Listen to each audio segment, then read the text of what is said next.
Senhora Presidente do Instituto Superior de Ciências Sociais e Políticas, anfitrião normal destes encontros de alto nível, casa que é de democracia esta, e de debate, e de pluralismo, bem-aja, por mais uma vez receber uma iniciativa desta elevação.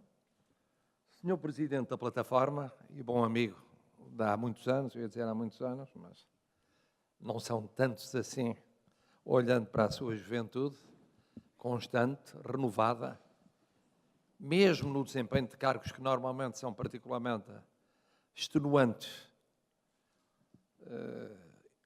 e por muito estimulantes que sejam, distanciadores daquela atividade a que nos habituou ao longo dos anos. Excelências, caras amigas, caros amigos, aqui vir e aqui está convosco é duplamente gratificante. É gratificante para o cidadão que há muito acompanha o longuíssimo fôlego da vossa plataforma. Tão longo e criativo que conviveu com as mais diversas fases da vida do seu, porventura, maior dinamizador. Envolvido ora em solicitações comunitárias, ora em funções políticas internas, ora disperso por missões externas, sempre com a irrequietude que lhe conhecemos, eu tinha aqui 20 anos atrás, mas porventura quase 30 anos atrás. Num país em que se diz, não sem justiça, ser difícil a institucionalização, que bom é deparar com uma emanação da sociedade civil que nasce para construir o nosso futuro, que perdura, que teima em atualizar-se, que não fica presa das ambições, legítimas que sejam, e das vicissitudes inevitáveis que tenham de ser, de ninguém. Mas é, do mesmo modo, gratificante para o Presidente da República a excelência no pensamento e na pedagogia desta plataforma. Soma o desígnio nacional, à visão de largo prazo, à interdisciplinaridade, à intergeracionalidade, à abertura universal, à capacidade para resistir ao acomodamento e à resignação. Por tudo isto, bem-ajam. Olhemos de seguida aos temas escolhidos para este dia cheio de reflexões e pistas para Portugal. Todos essenciais e todos inadiáveis. Eu consigo encontrar 9 temas onde o Presidente da plataforma encontrou 7. Vejam bem quão entusiástico foi o meu acompanhamento do vosso dia de trabalho. Primeiro tema, a dívida pública e a compreensão de que sem a reduzir, impossível se torna desafogar finanças, para mais ainda investimento e exportações e, portanto, crescer, criar emprego, inovar, ou seja, mudar consistentemente Portugal.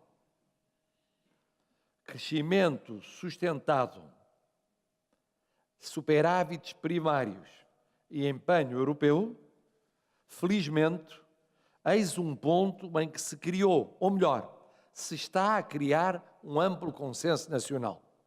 Chegamos tarde, mas chegamos.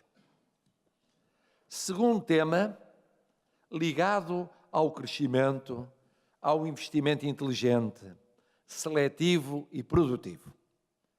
Esta é uma vertente em que, apesar de discursos diferentes, sobretudo sobre a complementaridade da procura interna, o peso relativo de investimento público e privado e, portanto, de condições para um e outro, a realidade se encarregou de ir criando factos consumados, alguns dos quais positivos, facilitando convergências pontuais outrora impensáveis.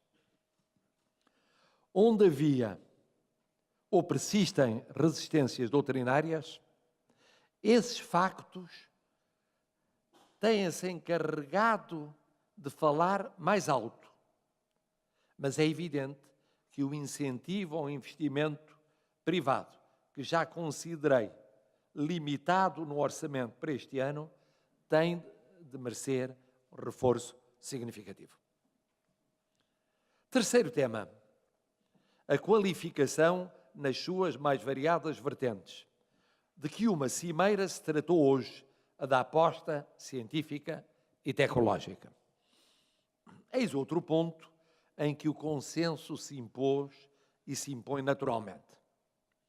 E nele chegámos mais cedo, mas precisamos de ir mais longe no público, no privado e no social, na academia e na empresa, nas redes existentes e noutras a criar. Ciência e tecnologia com outra expressão no PIB, que corresponde, aliás, a um compromisso assumido para 2020. Nas redes educativas, nas conexões empresariais e sociais e nos reguladores a todos os níveis. Cumpre garantir a sua existência.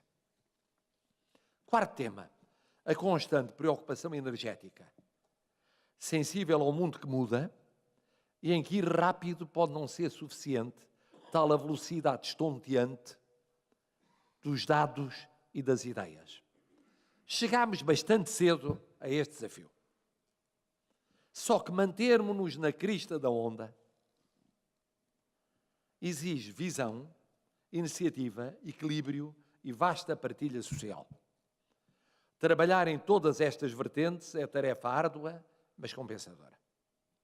Quinto tema, conexo com o anterior e, portanto, objeto de apresentação conjunta pelo vosso Presidente.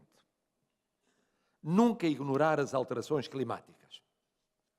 Pano de fundo de muito do que fica dito.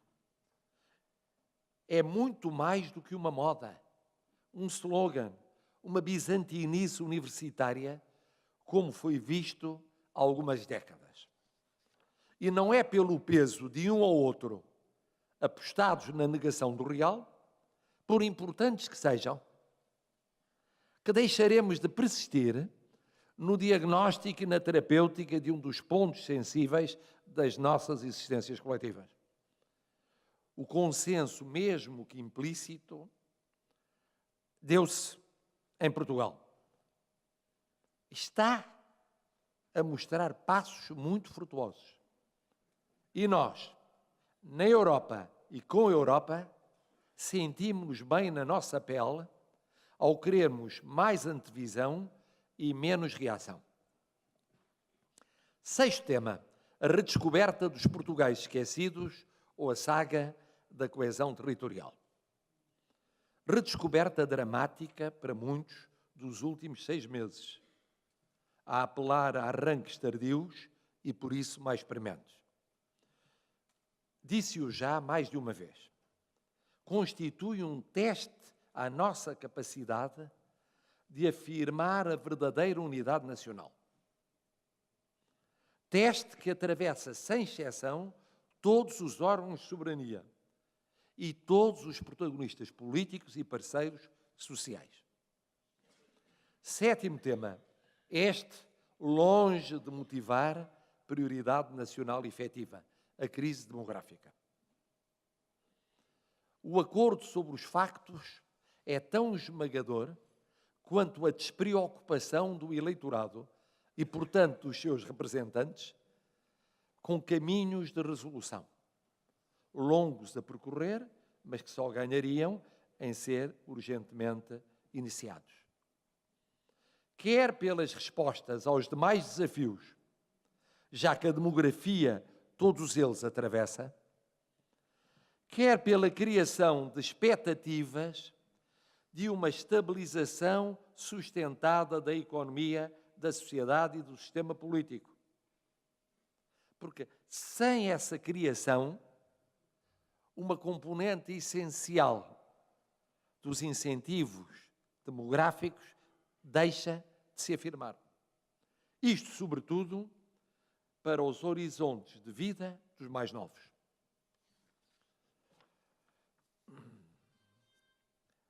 Oitavo tema, a modernização do Estado. Tema recorrente com o qual, em abstrato, todos concordam, mas pensando em realidades visceralmente opostas. Muito Estado, embora melhor, ou menos e melhor Estado. A clivagem acentuou-se subliminarmente nos últimos anos, ainda que diluída na sua expressão por adiamentos decisórios ou fórmulas tecnocráticas de a iludir. Fugir a juridicismos formalistas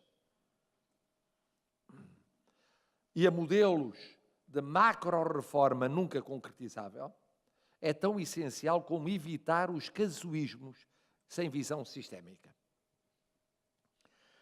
Mas importa, sobretudo, avançar por passos consecutivos, sistemáticos, programados, conjugados e seguros, coerentes com uma visão global. E isso exige escolhas de fundo que nenhuma tecnocracia pode iludir. Infelizmente, consensos substanciais em Portugal nesta matéria, nestes dias, são um sonho adiado. E é pena que o seja. Nono e derradeiro tema, pressuposto de todos os demais.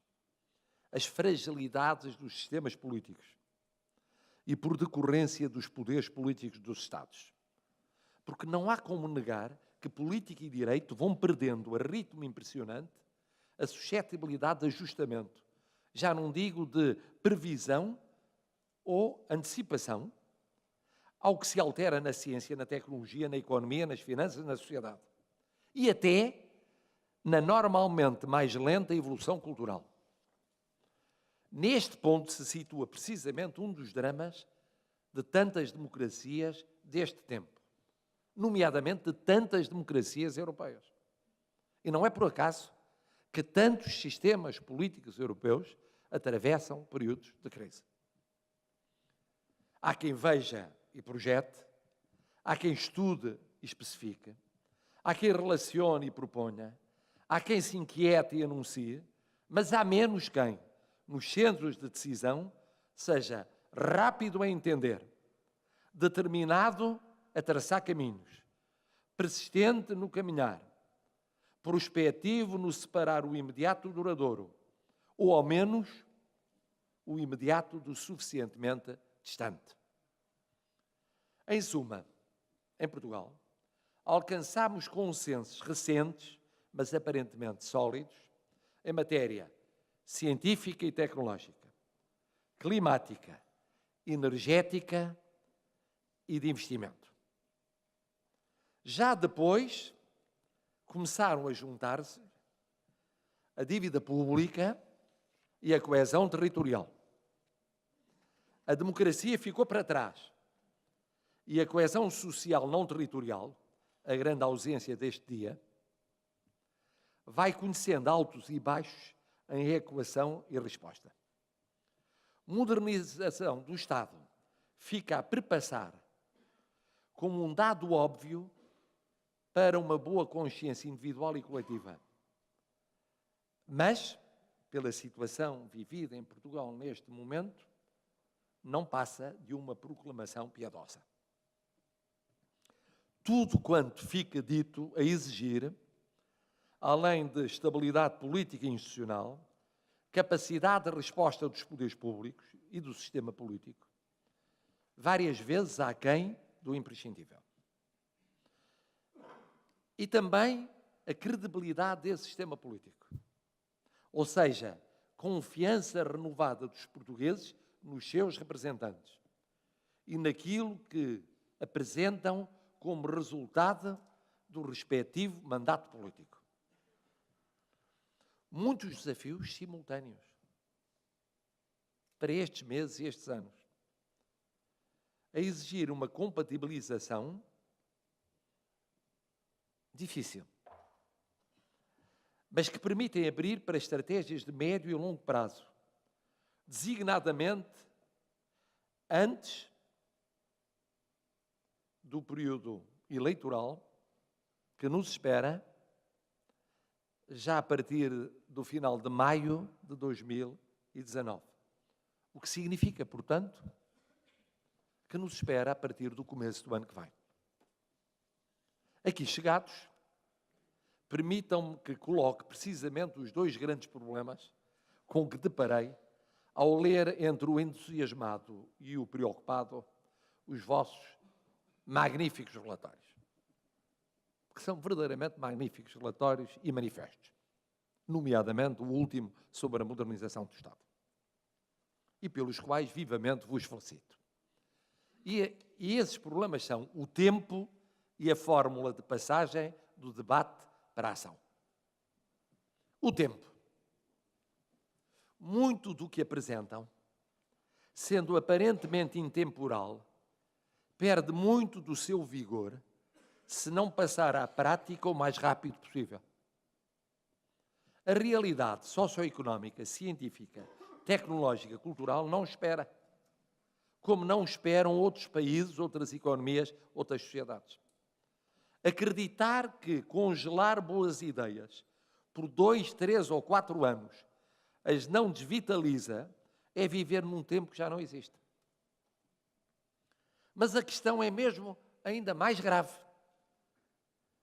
Arrancou há longos meses a preparação do Portugal pós-2020 ou Portugal 2030. Em fevereiro, próximo mês, o Conselho Europeu inicia um debate informal que continuará em março e abril no Parlamento Europeu e em maio na Comissão. Tudo isto até ao verão. Estamos, nomeadamente, a falar no quadro financeiro plurianual para 7 anos, se for esse o prazo, que é desejavelmente aquele para que devemos apontar, a começar em 2021. E que se pretende, e que a presente Comissão deixará firme antes das eleições do próximo ano. Por outras palavras, as melhores ideias, se não influenciarem de imediato o rumo nacional, já não conhecerão eco até 2020. E se não influenciarem o debate para o horizonte de 2030, debate a concluir nos escassos meses que se seguem, ficarão à margem do Portugal que vai atravessar 3 legislaturas. E de nada servirá aparecer em 2020, 2021, 2022, 2023, a tentar refazer um processo irreversivelmente determinado no plano nacional em 2018. E no europeu, até ao arranque da campanha e ao veredito eleitoral de 2019. E com que escolhas? E com que escolhas? Algumas europeias. No volume de recursos destinados à coesão e à política agrícola comum. Sua manutenção ou sua redução. Perante o Brexit e as exigências de novas políticas de segurança, de defesa e de migrações. No que respeita a possíveis novas competências e modos de gestão mais europeus e menos nacionais.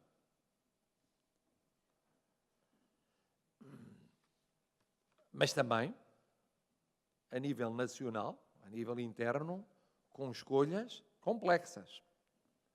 Quanto a competências, quanto a formas de gestão, quanto a papel de instâncias centralizadas ou descentralizadas de decisão. Tudo isto e muito mais a ser discutido em muito menos de um ano. Dir-se-á que a opinião pública está convocada para outros problemas e outras atenções, mas poderá haver algo de tão importante quando temos uma componente que flutua, segundo os cálculos, entre 65% e 80% do investimento público de fonte europeia. E estamos a falar de próximos longos anos da vida de Portugal. Bom, mas se o tempo é crucial, a fórmula de passagem do debate para a ação também não é despicienta. Uma plataforma de reflexão é, por natureza, uma plataforma de ação. Tem de ser. Pode não ter nascido para isso. Ou ter nascido e não ter tomado plena consciência de que o é. Ora, muitas das vossas ideias estão pensadas para consensos amplos. Mas há outras que, por muito que queiram o contrário, estão vocacionadas para decisões parlamentares e governativas de espectro limitado. Seria uma pena que, por falta de reflexão acerca do modo de intervir de forma imediata, ajudando aos consensos necessários ou inspirando as decisões políticas e legislativas próximas, este manancial de propostas estratégicas ficasse apenas ou sobretudo para a memória futura. Como quem diz, este era o caminho para Portugal. Nós apelamos, nós tínhamos razão, não tínhamos era engenho e arte para influenciar a conversão da razão em factos. Logo, como cidadãos, cumprimos o nosso dever. Temos de convir que este tipo de percurso intelectual deixa um travo de parcial frustração. Significa isto um apelo acrescido. Se já existia desde 2011 um apelo à vossa imaginação, à vossa inovação, à vossa capacidade de reflexão, à vossa abertura em termos de diálogo, agora o apelo é um apelo duplo. Trata-se de pedir, na base da qualificação da vossa cidadania, a passagem da reflexão à ação. Um apontamento final. Sei que ouviram aqui a voz da experiência do Presidente do Conselho Consultivo, Francisco Pinto Bosman, que vos disse como continua de forma entusiástica a acompanhar a vossa empreitada. Isso é muito importante, porque é um salutar exemplo de como quem foi desbravador de novas sendas não se cansa de buscar futuro. Não desiste de ser portador de futuro. Ouvimos agora mesmo a voz daquele que ousei qualificar de porventura o vosso primeiro dinamizador. E que é um exemplo inegável de muita qualidade reconhecida interna e externamente. Seja através dele para vós a minha derradeira palavra. Muitas mulheres e homens neste universo abraçam causas, sonham destinos, perfilam horizontes. Saber se o encontro com o que sonham, ou aspiram, ou conjecturam, se concretiza ou não, depende da vontade de outros e do tempo que cruza e descruza vidas. Mas depende muito da vontade própria. Neste caso, da vontade dele e da vontade de todos vós. Não basta verem mais longe, anteciparem mudanças inevitáveis, construírem trilhos de futuro e até mesmo acreditarem que, esperando um dia com sorte, a história se encontrará convosco ou se encontrarão com ela. Que pode ser um erro, citando o título da obra de amigo de tantos de nós: quem só espera nunca alcança. Desafios, por isso, a mais, muito mais. Em conjunto, ou de acordo com o perfil e a escolha de cada um de vós, desafios a pensarem onde, quando e como as vossas pistas podem chegar à vida concreta dos nossos concidadãos. Mas não depois da manhã, porque aí é tarde. Já. Tomemos todos em nossas mãos o nosso labor e transformemos com ele a vida das portuguesas e dos portugueses, que o mesmo é dizer a vida do nosso Portugal.